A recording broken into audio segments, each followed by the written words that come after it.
Operation of sets में हमने देखा union, intersection, difference between two sets, और चौथा टॉपिक था सिमेट्रिक डिफरेंस। सिमेट्रिक डिफरेंस क्या है? ये भी दो सेट के बीच का एक ऑपरेशन ही है। If A and B are two sets then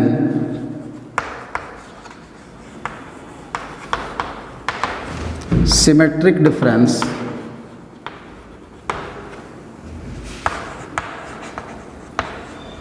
between A and B is denoted by A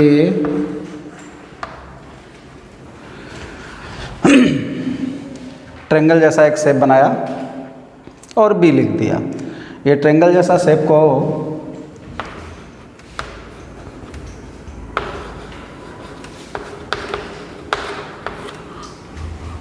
delta भी पढ़ते हैं।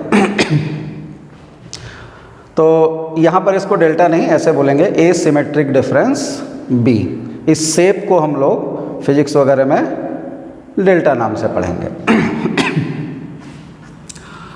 इस शेप का नाम, जो ट्रेंगल जैसा शेप है, ये डेल्टा बना हुआ है। और ये जो ए डेल्टा बी टाइप का यहाँ लिखा, तो ए और बी अगर दो सेट हैं तो यहाँ पर ये डेल्टा किसका काम करता है? इन दोनों सेट के बीच के सिमेट्रिक डिफरेंस को इंडिकेट करता है। क्या मतलब है इसका? A symmetric difference B means A minus B union B minus A. Difference between two sets हम लोग पढ़े अभी, थर्ड जो ऑपरेशन था यूनियन पढ़े थे, फर्स्ट ऑपरेशन था। तो करना क्या होगा, अगर ए और बी दो सेट के बीच का अपने को सिमेट्रिक डिफरेंस निकालना है तो सबसे पहले अपने को ए में से बी को माइनस करना पड़ेगा। ए में से बी माइनस करने का मतलब ए का सारा एलिमेंट जो बी में ना हो उसका एक सेट बना लिया, फिर बी माइनस ए करना पड़ेगा, यानी बी का वो सारा एलिमेंट जो ए में ना हो। उन दोनों सेट से जो सेट्स बनेंगे उन दोनों सेट्स का अपन क्या कर लेंगे? यूनियन कर लेंगे। यानी इसका जो एलिमेंट होगा और इसका जो एलिमेंट होगा, दोनों एलिमेंट को एक साथ कंबाइंड करके जब लिख दिया जाएगा तो वो रिजल्ट हमारा किसको इंडिकेट करेगा? ए और बी दो सेट के बीच सिमेट्रिक डिफरेंस को इंडिकेट करेगा। जैसे एग्जाम्पल से अगर इसको समझने की कोशिश की जाए तो सपोज कर लो, एक एग्जाम्पल पुराना वाला एग्जाम्पल लेते हैं। 1 2 3 4 ले लिया। एक एग्जाम्पल हमने ले लिया 3 4 5 और 6। अब अपने को a माइनस बी लिखना है। a माइनस बी मतलब क्या हुआ? a माइनस बी का मतलब हुआ a का वो एलिमेंट जो b के अंदर ना हो। a का वो एलिमेंट जो b के अंदर ना हो, ऐसा कौन सा एलिमेंट है? 1 और 2 है। फिर b माइनस ए कर लिया। b का वो एलिमेंट जो a के अंदर ना हो, b का वो एलिमेंट जो a के अंदर ना हो वो b माइनस ए होगा। ऐसा कौन एलिमेंट हो गया? 5 और 6 हो गया। ये a माइनस बी आ गया अपने पास, ये b माइनस ए आ गया अपने पास। और सिमेट्रिक डिफरेंस क्या कहता है कि इन दोनों का यूनियन कर देना है, यानी a माइनस बी और b माइनस ए के जो एलिमेंट्स आए हैं उनका यूनियन कर देना है। तो a सिमेट्रिक डिफरेंस b जो होगा, ये दोनों सेट का यूनियन हो जाएगा। इसका यूनियन मतलब इन दोनों के एलिमेंट्स को एक साथ लिख देना है। तो इन दोनों के एलिमेंट को अगर अपन एक साथ लिखेंगे तो क्या होगा? 1 2 5 और 6। तो ये a और b दो सेट के सिमेट्रिक डिफरेंस को इंडिकेट करेगा। यहाँ एक चीज़ और देख सकते हैं,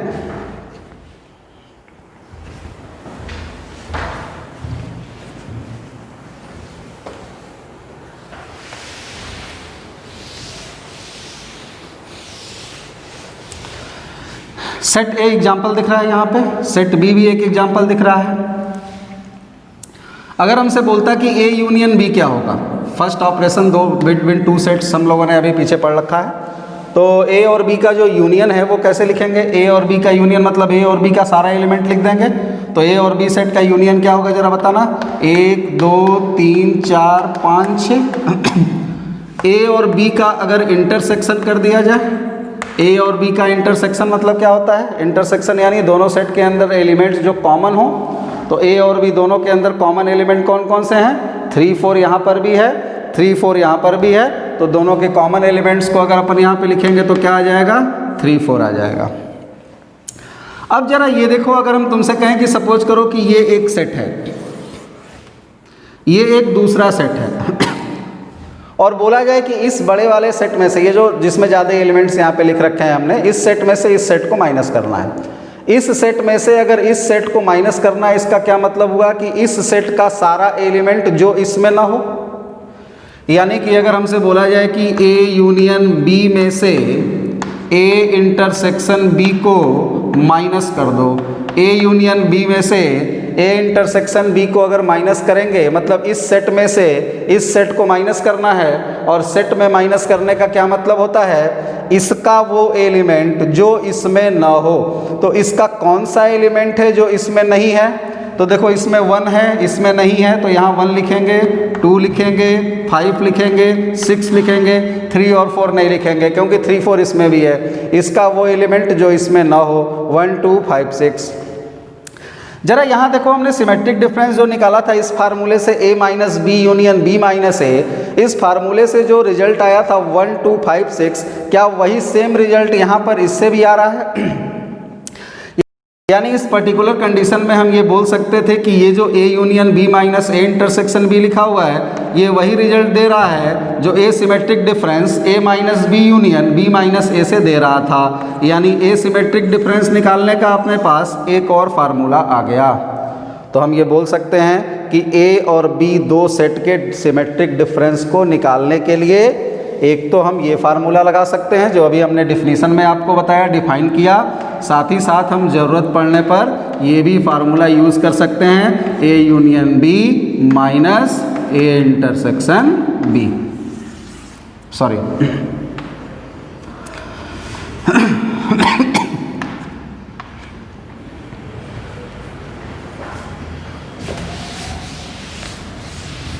ये a और b दो सेट का सिमेट्रिक डिफरेंस हुआ।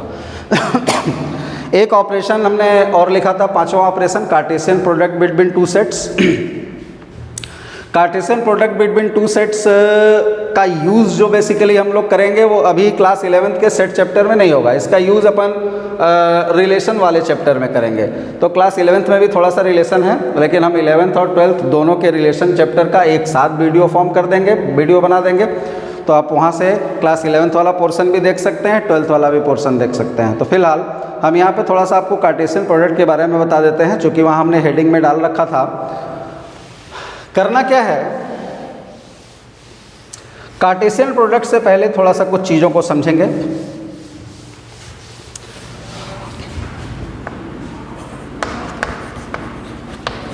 ऑर्डर्ड पेयर,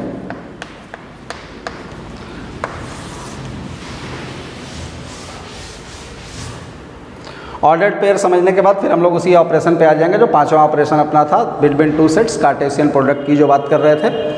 तो ऑर्डर पेयर क्या है? The pair of two objects in which order is important.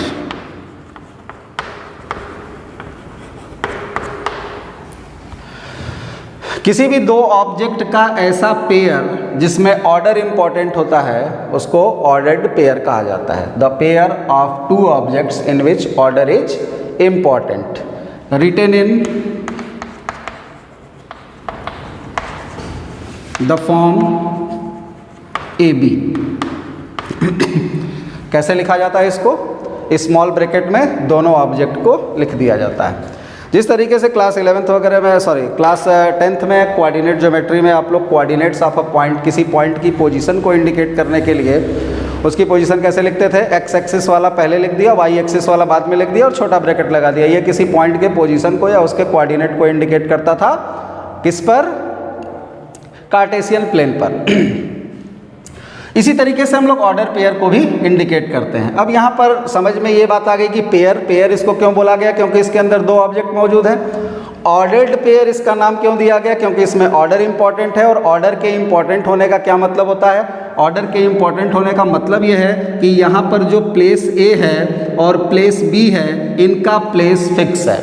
Place fix होने का मतलब क्या हुआ? ए फर्स्ट प्लेस पर आया है, बी सेकंड प्लेस पर आया है, तो आप ये सोचें कि नहीं हम बी फर्स्ट प्लेस पे लिख देंगे और ए को सेकंड प्लेस पे लिख देंगे, तो वो चीज़ यहाँ पर गड़बड़ हो जाएगी। यानी आप इन दोनों की जो पोजीशन दी गई है उस पोजीशन को चेंज नहीं कर सकते। अगर आप इसकी पोजीशन चेंज करते हैं तो यहाँ पर इसकी मीनिंग भी बदल जाएगी। तो ऐसा पेयर जिसमें ऑब्जेक्ट्स का प्लेस चेंज करने पर मीनिंग चेंज हो जा रही हो, तो ऐसे पेयर को क्या कहा जाता है? Ordered pair. जहाँ पे ऑर्डर इंपॉर्टेंट हो, उसका प्लेस इंपॉर्टेंट हो। जैसे कोऑर्डिनेट ज्योमेट्री में आप इस फर्स्ट प्लेस को एब्सिसा और इस सेकंड प्लेस को ऑर्डिनेट बोलते थे। अब ऑर्डिनेट को कहाँ इंडिकेट करते थे? वाई एक्सिस पर, और एब्सिसा को कहाँ इंडिकेट करते थे? एक्स एक्सिस पर। तो सपोज कर लो कि अगर कोई पॉइंट अपने को 2 1 दिया होता, कोऑर्डिनेट ज्योमेट्री की बात करते हैं समझने के लिए इस ऑर्डर पेयर को।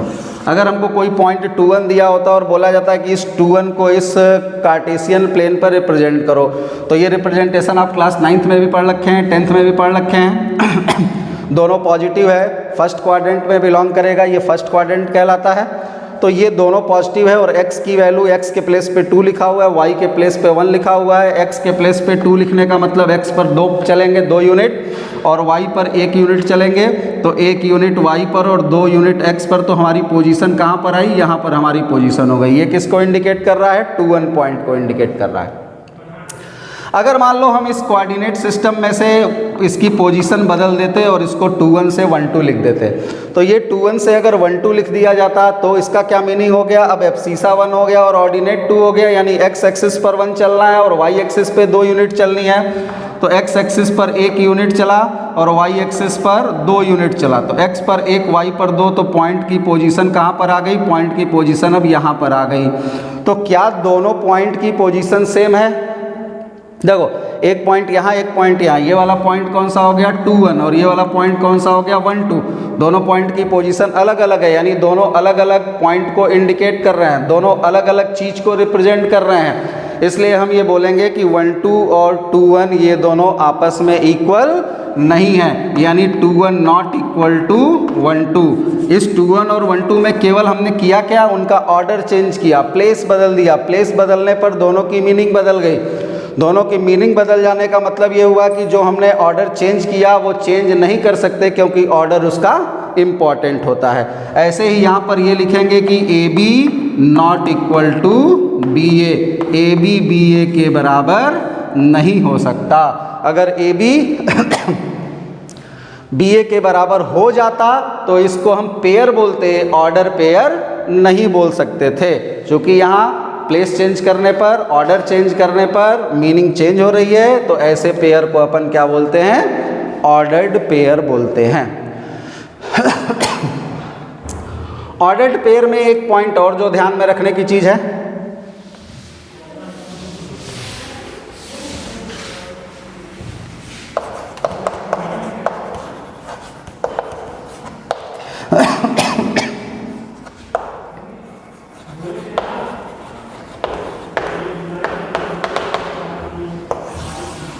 Equality of ordered pair. Ordered pair में इक्वलिटी का क्या मतलब हुआ?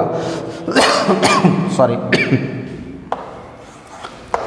If A B is equal to X Y. मान लो किसी ने कह दिया कि एक ऑर्डर पेयर ए बी एक ऑर्डर पेयर एक्स वाई के बराबर है, इक्वल है, तो इसका क्या मतलब होता है? It means A is equal to X and b is equal to Y.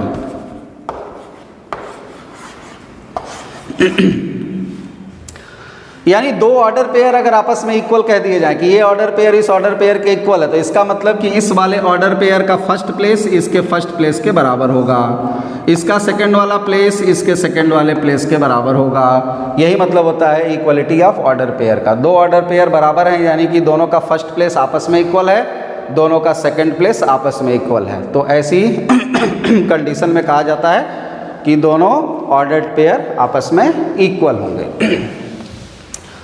तो ऑर्डर पेयर के जस्ट बाद हम लोग यहाँ पे कार्टेशियन पढ़ेंगे।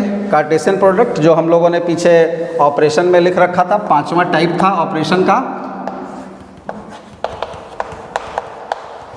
Cartesian product of two sets.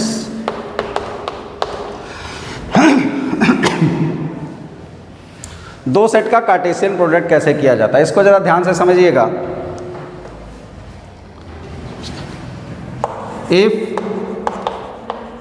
A and B are two non-empty sets, मान लो A और B दो नॉन एम्प्टी सेट है। नॉन एम्प्टी यानी दोनों सेट के अंदर कुछ ना कुछ एलिमेंट होना चाहिए। एम्प्टी सेट हम लोगों ने टाइप ऑफ सेट में पहला सेट पढ़ा हुआ है, ऐसा सेट जिसमें कोई एलिमेंट ना हो। और नॉन एम्प्टी वर्ड का इस्तेमाल कर दिया, इसका मतलब क्या हुआ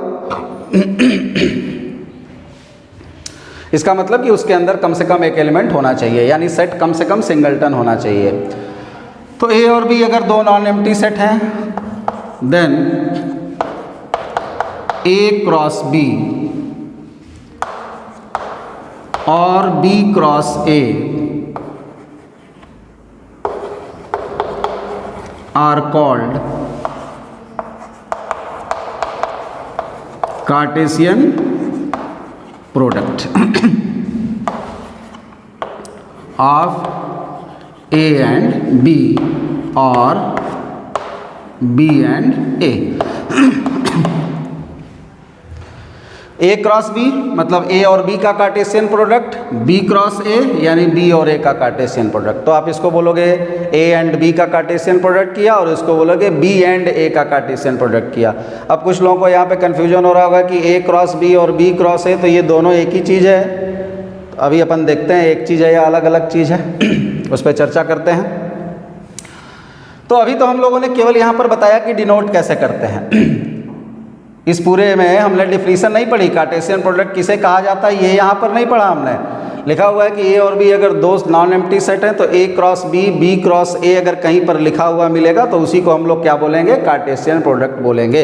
अब इसका मतलब क्या है, ए क्रॉस बी की मीनिंग क्या है। ए क्रॉस बी यानी दिख रहा है कि एक सेट को दूसरे सेट के साथ यहाँ क्रॉस से कनेक्ट किया गया है, यानी दोनों सेट के बीच में जो ऑपरेशन लगा है वो ऑपरेशन क्रॉस जैसा दिखाई दे रहा है, जिसको आप लोग मैथमेटिक्स में एक मल्टीप्लिकेशन जैसा भी यूज़ करते थे।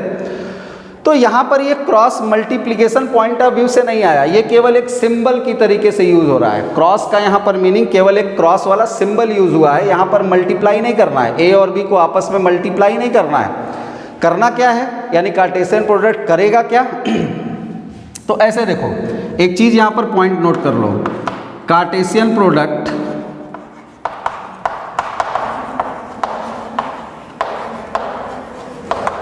Of two sets is also a set.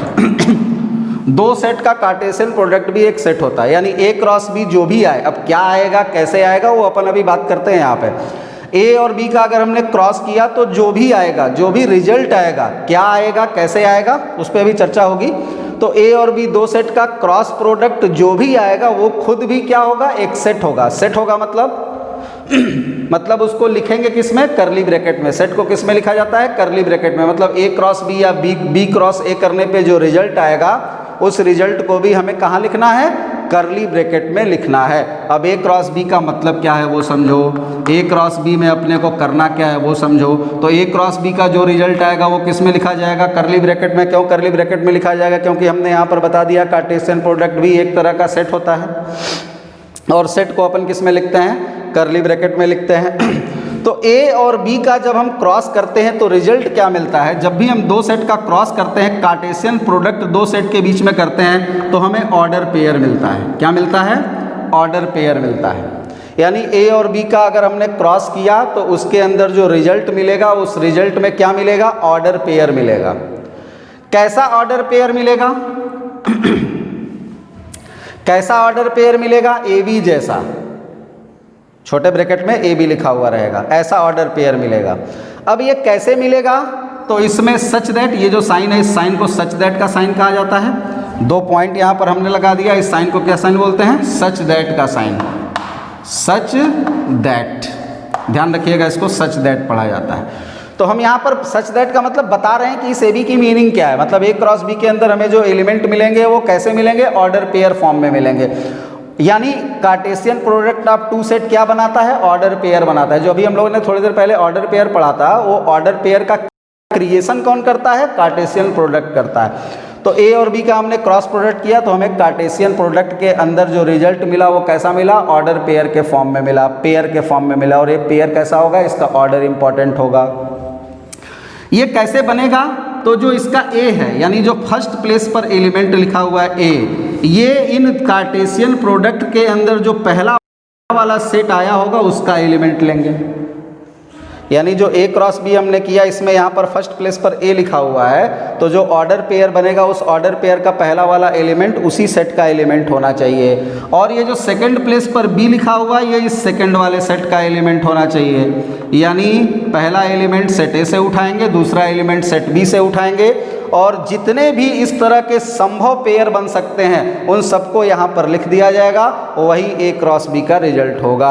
यानी ए क्रॉस बी बराबर ए बी। कैसा A B, A belongs to A और बी बिलोंग्स टू बी। पहला एलिमेंट ऑर्डर पेयर का फर्स्ट सेट में बिलोंग करेगा, दूसरा एलिमेंट सेकंड सेट में बिलोंग करेगा।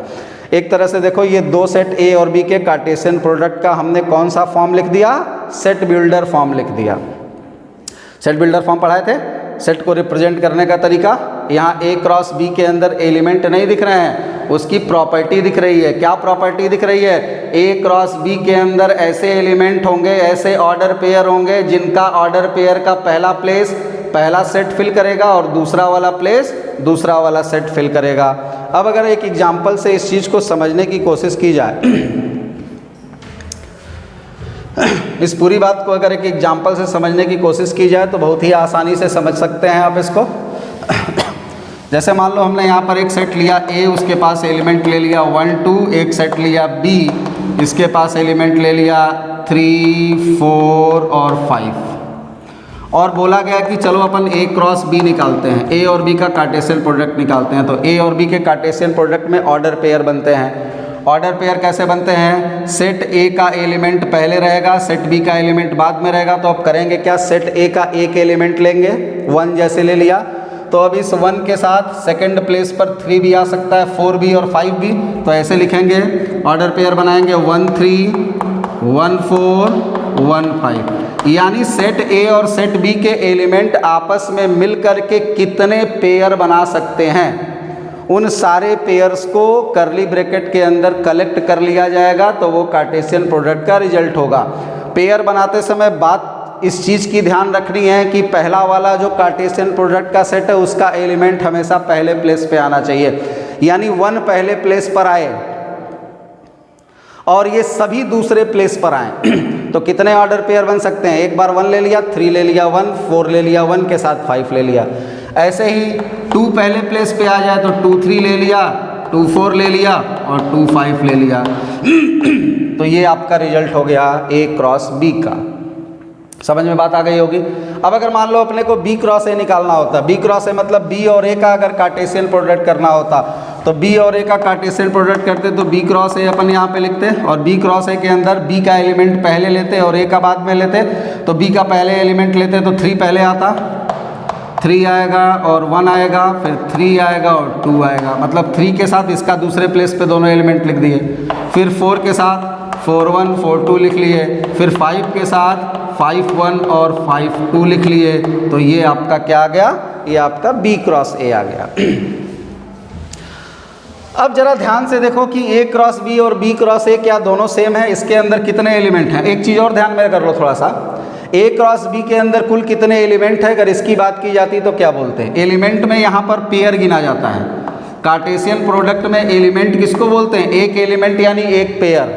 तो ए क्रॉस बी में कितने पेयर बने, 1 2 3 4 5 6, तो ए क्रॉस बी में 6 एलिमेंट हैं। बी क्रॉस ए में भी 1 2 3 4 5 6 एलिमेंट हो गए, तो बी क्रॉस ए में भी 6 एलिमेंट हैं। यानी ए क्रॉस बी और बी क्रॉस ए दोनों ये कैसे सेट हो जाएंगे, क्या इन दोनों को इक्विवेलेंट सेट बोल सकते हो। दोनों के अंदर same equal number of element हैं। इक्वल नंबर ऑफ एलिमेंट के लिए इक्विवेलेंट बोला था, 2 सेट में अगर बराबर नंबर के एलिमेंट हो जाएं तो दोनों सेट को क्या बोला जाता है? इक्विवेलेंट सेट बोला जाता है। तो ए क्रॉस बी और B cross A equivalent set हो गया। क्या ए क्रॉस बी और B cross A equal set भी होगा? सोच के बोलो, ए क्रॉस बी और बी क्रॉस ए क्या इक्वल सेट होगा? इक्वल सेट होने के लिए क्या जरूरी है? नंबर भी सेम होने चाहिए। इसके अंदर क्या नंबर है? 1 3। क्या इसमें कहीं 1 3 दिख रहा है अपने को? कहीं 1 3 नहीं दिख रहा है। इसके अंदर 3 1 लिखा हुआ है। और अभी हमने थोड़ी देर पहले बताया कि ये पेयर कैसे पेयर हैं? ऑर्डर पेयर हैं। ऑर्डर्ड पेयर का मतलब क्या हो गया कि 1 3 और 3 1 ये इक्वल नहीं है। तो 1 3 और 3 1 इक्वल नहीं है, इसका मतलब कि इसके अंदर जो एलिमेंट है वो इसमें नहीं है, इसका एलिमेंट इसके अंदर नहीं है। यानी हम ये बोल सकते हैं कि A cross B B cross A के बराबर नहीं होता है। इस चीज को अपन ये बोल सकते हैं कि कार्टेशियन प्रोडक्ट में कम्यूटेटिव लॉ एग्जिस्ट नहीं करता। That means commutative law does not exist in Cartesian product. तो खैर अभी कार्टेशियन प्रोडक्ट का यूज़ अपने को रिलेशन चैप्टर में करना है। यहाँ केवल हमने ऑपरेशन आपको बताया कि कार्टेशियन प्रोडक्ट को किस तरीके से निकाला जाता है। तो दो सेट के बीच कार्टेशियन प्रोडक्ट कैसे किया जाता है? ऑर्डर पेयर बनाकर। कैसे ऑर्डर पेयर बनाते हैं? तो कार्टेशियन प्रोडक्ट का जो पहला वाला सेट होता है उसके एलिमेंट को फर्स्ट प्लेस पर और दूसरे वाले सेट का दूसरे प्लेस पर। तो ये अभी तक हम लोगों ने जो पढ़ा ये क्या था? ऑपरेशन बिटवीन टू सेट्स, यानी दो सेट के बीच कौन कौन से ऑपरेशन यूज कर सकते हैं या दो सेट को हम कैसे कैसे कनेक्ट कर सकते हैं। ठीक है, नोट कर लीजिए।